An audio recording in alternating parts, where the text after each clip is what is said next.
Hello everyone, good evening and welcome to Roma Theory. Yes, I am back. What a game that was. Very entertaining game. I hope you enjoyed the stadium vlog. Me and my friends certainly enjoyed our time in London. Great city. And it was a great experience overall. We've made memories around Roma that we will cherish forever. Let's be emotional, shall we? No, but look, yeah, it was a great game. It was a great game. Hopefully, I am praying that that game will act as a platform to kind of relaunch ourselves, because it certainly will relaunch ourselves.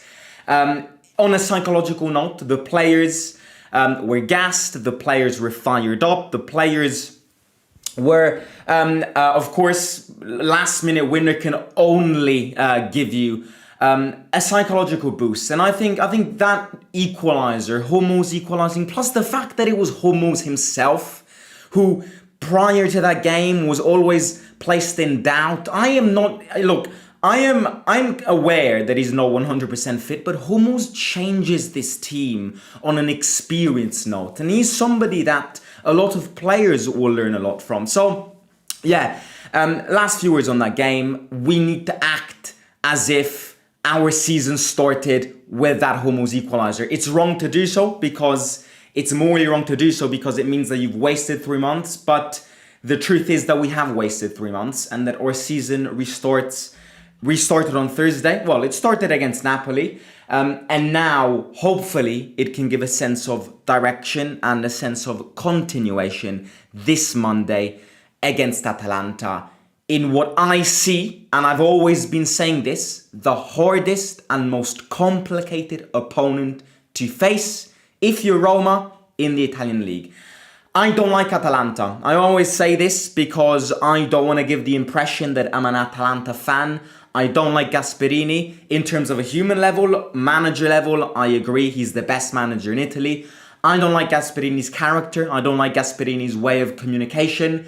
I hate Atalanta fans. I don't like the team, and I still struggle to accept that a team like Atalanta is in recent times way more relevant than Roma in winning and success and playing in major tournaments. So I don't like Atalanta, but I like football. And somebody who likes football must accept and must be honest and say that Atalanta is the perfect team with a perfect manager, perfect cycle, perfect owners, perfect project. And, all of the fruits of this are exactly what Atalanta are showing on a daily basis, on a weekly basis, on a yearly basis in the league and in Europe. Last season, they won the Europa League. This season, they're like fourth in the Champions League. They could win the league title. They're second, 1 point from Napoli, same points with Inter. People tend to underlook at what Atalanta are just because their name is Atalanta. But trust me, Atalanta this season are title contenders. And if you don't agree with it, I think you must relook at them, because Atalanta are way too good for us to underlook them every single season. They've developed so much. And I'm going to speak about Atalanta in this match preview. Also because I feel like it's important to analyze them. I'll speak about us. I'll give you my predicted 11. Of course, all of that will come in this match preview. There are 3 things I ask you if you haven't already yet. Subscribe to the channel if you're new here. We're like 5 subscribers away from 12.8k. I would love to hit it in these next couple of days. So if you can do it, and if you're watching this video and you're not yet subscribed, do click the subscribe button. Hit the like in this video if that Hummels goal, think they can give this boost to the team. Maybe it can push for 3 points on Monday. I don't know. If you enjoyed Thursday's game, hit the like in the video. And third of all, really quick, Soccer Deal Shops is sponsoring this video, and they've got a flash deal available until the end of the 1st of December. Literally 24 hours to go. Scan the QR code or click the link in the description below. They've got a flash deal, $17.99 for a football kit. Christmas is coming, Christmas gifts, Secret Santa with football jerseys if you do that with your mates. Well, if I were you, I'd exploit that offer because it's a flash deal and it's available until tomorrow. So you don't have much time. Scan the QR code or click the link in the description below. And thanks to Soccer Deal Shops for sponsoring this video. Really quick, Ibrahim Wali, thank you so much for the $10. I hope with our fans at the Olympic, with all their support, we'll have a better result with Atalanta. Let's go Roma, says Ibrahim. Thank you very much, mate. I will read comments at the end. Let's speak about this game. Most complicated game in the season. It's a few seasons now that I regret facing Atalanta, because Atalanta give me the impression, apart from the fact that they are the most concentrated team in the league, Atalanta give me the impression that they are a team that literally could beat anyone out there. And it's not a surprise that they won the Europa League last season, winning 3-0 at Anfield, beating 3-0 Bayer Leverkusen, and doing this season as well. They're second in the league, as I said before, third in the Champions League. Atalanta, a team like Atalanta, literally not losing one game. They played against Arsenal. They played against quality sides. I get the impression they are a team that can win against anybody. It's something that other teams don't give me the impression. There are teams in Italy which, might win against us, but they will lose when they face a bigger side. I don't know what it is. It's the Gasperini effect. It's the philosophy and tactics that he endorsed in 10 years at the club that the players understand really well. The players give it their best every time. Every time that a player gets injured, even if it's an ACL injury, he's back after 5 months. Every single player that they buy at Atalanta plays absolutely phenomenal, and the second they leave Atalanta, they start showing all their limits and their weakness. Atalanta's the perfect club. Atalanta, if you're a football manager, Atalanta's the team you want to be the manager of. It's like managing a team from Pinocchio land. Everything is so sweet. Atalanta never face crises because they don't have pressure. Atalanta have nothing to lose. And the fact that they won the Europa League has only reboosted this. So, I look at the quality they have. Gasperini plays very entertaining football and very effective football, because yes, he hasn't won a lot in Italy. And, himself, he hasn't won a lot. He won a Europa League and that's it in his managerial career. But if there's one thing that Gasperini does perfectly, is winning games, dominating games, playing fast football, a football based on wingers, a football based on players who overperform at Atalanta, and that is the Atalanta world. Ademola Lookman, a Fulham scrap, goes to Atalanta and he becomes top 5 players in Europe right now. A player like Retegui, bang average player at Genoa, is scored his 13th goal last weekend, and we're still in November. Scamacca last season. Martin Deron and Ederson, players which you just would not absolutely... Zappacosta. You remember Zappacosta with us? An absolutely shit player. When he plays with Gasperini, he's one of the best right backs in the league. It's the dimension. You know what works at Atalanta? I'll tell you what works at Atalanta. Why Atalanta is so successful is because Atalanta has cracked the algorithm of wanting to remain successful in a world of football which is dominated by money. Developing in a world of football where the same teams win again and again and again because money dominates. Real Madrid, Man City, Liverpool, and these clubs. Atalanta's cracked the algorithm. Because what Atalanta do is that they've got an owner who puts the money. But they don't have these useless sporting directors who are absolutely useless. Unless you're good. Unless you are a sporting director who knows the football and knows and understands football. They've got an absolute useless role. What Atalanta does is this. They've got a boss who puts the money and says, Gasp, I've got 80 million available for you in this June transfer market. Go and buy whoever you want. I put the money. I'm not going to interfere in anything, in anybody. I give you the money, you choose the players. And that is why Atalanta is so successful. Because at Roma, for example, you don't have decisions which come from the manager. You have decisions coming from people who don't know about football, which is why you buy shit players. Players who the manager doesn't even want. So that is what happens at Atalanta. Adding on to that, a youth setup, good infrastructure, a B team placed in the under 23, where they grow the youth from, they develop a lot of players there. Atalanta is the perfect combination of a football club in terms of everything they have.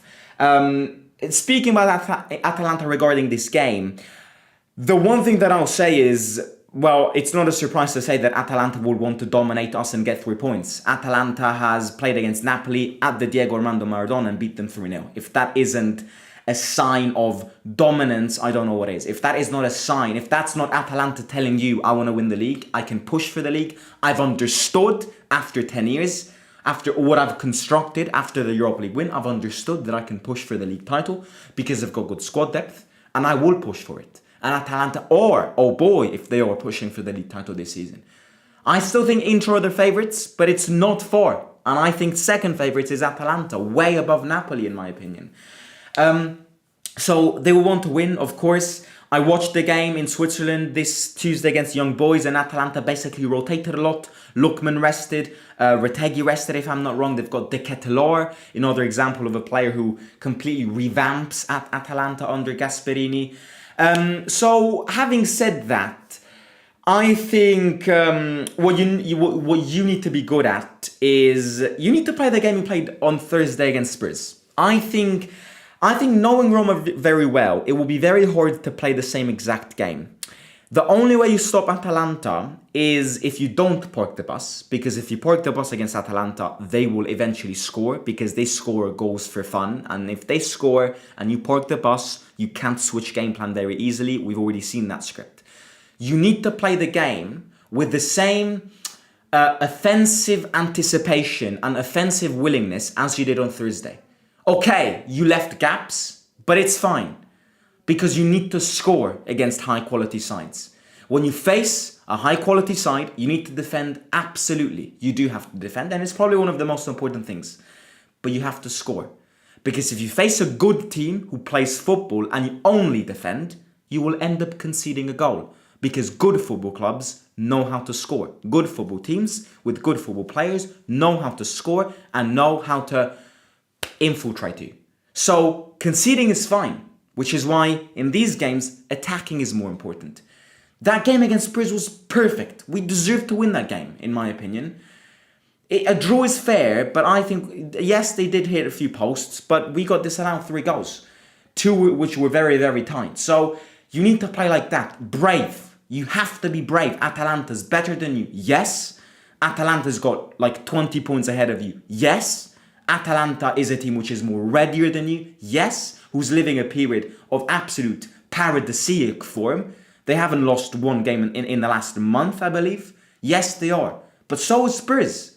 So you need to be brave and you need to believe in what you do, which is what Ranieri is making us understand in his numerous interviews and press conferences. You know, to be back and to normalize the situation, the first thing that needs to happen is the players need to believe in themselves, because this is a good team under some aspects, not all aspects, but under some aspects, this team is a good team. But one of the problems is that this player, also victims of bad decisions in everything, bad decisions from the board, didn't believe in itself, which is wrong. Adding on to that, you appointed a manager which did not make them want to believe in themselves. Now you have somebody who wants to get the best out of these players, which is why you drew that game 2-2 and why you were so, you know, willing to score more goals. That is what needs to happen on Monday. Otherwise you lose. And otherwise, look, again, I'm not expecting a win because that game definitely gave us a boost. I'm not gonna hide it. But as I always say, it's not that easy in football to go from Mars to Jupiter in about 2 days. You have to trust the process. I think a draw is adding on. If you draw against Spurs, draw against Atalanta, and then win against Lecce, win against Como, and all of those, that is progress. So of course, I want to see a team which wants to win. Of course, I want to see a team which is ready to win and wants to win. But I will not go as far to say that I will not be disappointed with a draw. Because you need to understand the context that we are placed in, which is still very critical. With that being said, Of course, Zaniolo's back. Of course, he won't play because there are better players in Atalanta. But Zaniolo's back at the Olimpico for the first time since he left. The atmosphere against him will be wild. I'll be at the stadium on Monday, so I'll try and capture it. But yeah, Zaniolo will get haunted on Monday by Roma fans. If there's one thing that Roma fans do not digest, is players leaving like he did.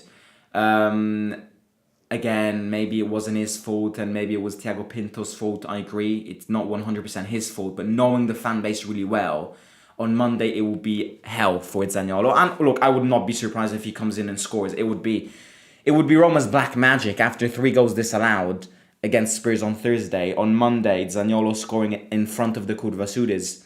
You can't even place a bet on it because it's so low. So that's it. I think predicted 11 is this. Layout will be similar. A few players will change from that Spurs game because especially two players who played really well on Thursday don't have 90 minutes on their legs and maybe didn't even have 90 minutes in their legs on Thursday, so they overplayed on Thursday. That's my predicted 11. First question which people are asking is, where is Hummels, where is Paredes? Because Paredes played a very good game. Paredes on Thursday played like a World Cup winner. He only plays like a World Cup winner when he likes the manager sitting on the bench. Because Paredes has got a very nasty attitude. As much as you know, the bond with De Rossi and all of it,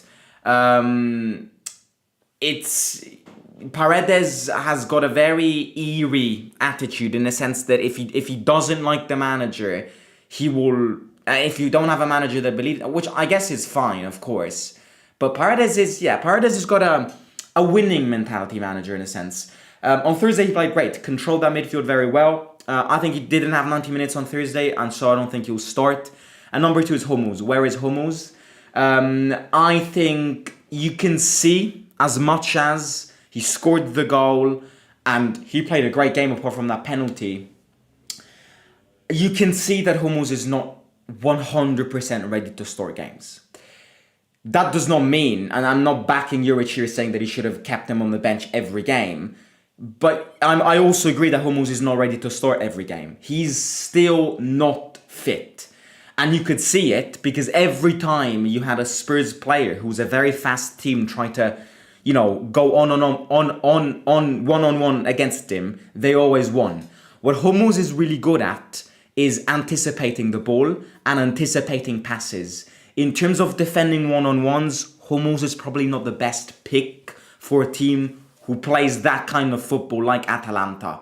So I would not start Hummels in this game because Atalanta is very fast. Atalanta's Atalanta's got Lookman on one side, CDK on the other side. They've got, they're a fast side, and Hummels isn't fast. And that second goal that Spurs scored with Brennan Johnson is the proof that he's not fast. So I don't think this is a typical Hummels game. So I don't think Hummels will start. Angelino on the left, Cilic on the right, Ndika and Mancini in the middle. Cristante back because Paredes, I want to see Paredes, but I don't think Paredes is ready. So Cristante takes his place with Kone next to him. What a player Manu is. Oh my God, what a player.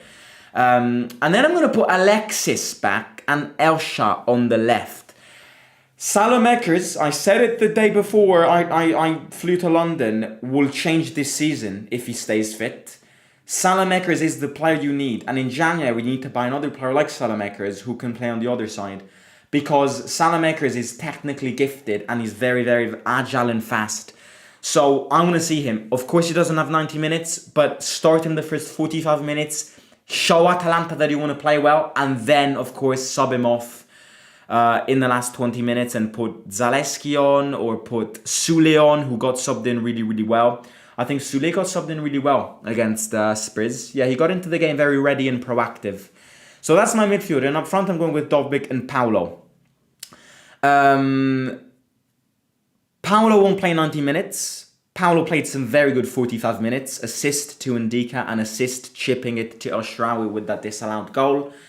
Dovbyk is in a black period. He isn't scoring as many goals as the start of the season. Ranieri said this in the press conference. I think he needs to get understood better because he's still a bit outside of the play every single time. But of course we have no option, so Dovbyk starts and Dybala next to him. Pellegrini out. Pellegrini needs to get back, ready in here, and then we can think about Pellegrini starting again. Now it's not the time to start him. So that's my rated at 11. We should not lose this game. Our morale is so important right now. We need to get positive results to get on the right path. Yeah, it's going to be very hard not to win this game, though. I think it will take a hard job.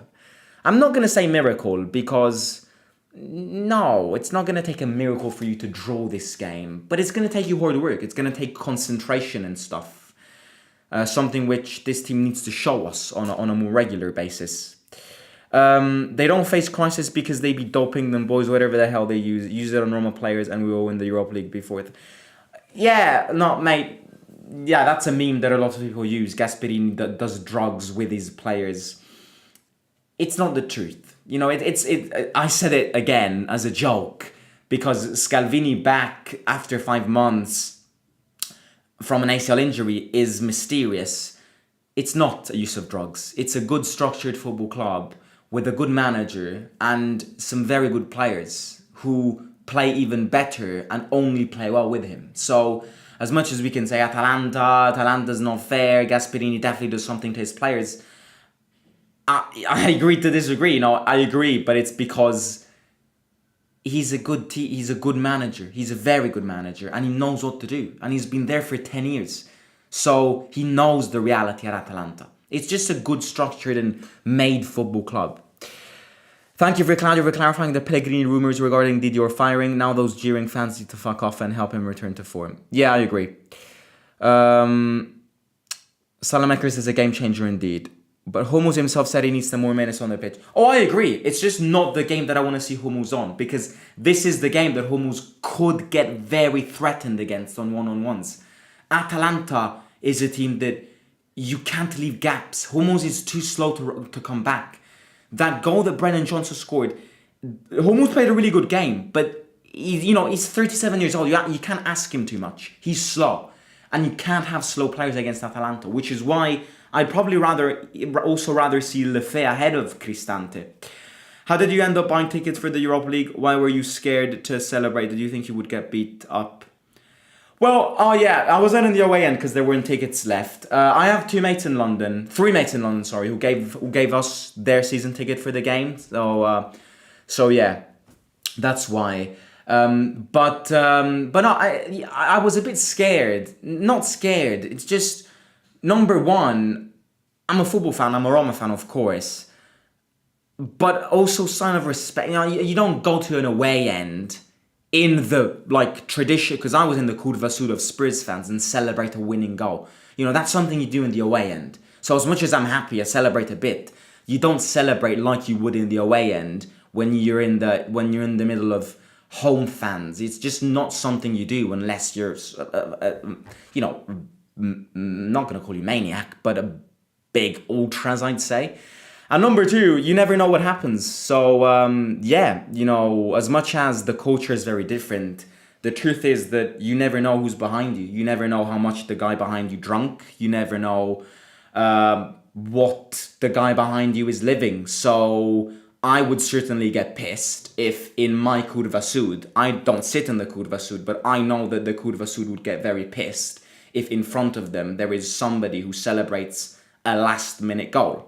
And, football is toxic. Football environments are toxic. You never know what happens. You never know who's behind you. Let's say you celebrate that goal and the guy behind you had 3 points. It wasn't the case to celebrate. I'm massively happy. I celebrated the Ndika goal. I got a few fuck off you cunts, but yeah, it's fine.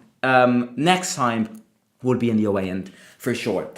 Right, I will catch you. I'll catch you tomorrow with another video. Don't forget to hit the like, subscribe to the channel, and remember Soccer Deal Shop's flash deal down below, available till tomorrow. So click the link or scan the QR code at the start of the video. Subscribe to the channel. 100 likes on the video would be great. So get it done with, and I'll catch you tomorrow. On Monday we've got the game. So weekend without Roma. Bring it on. Simo out.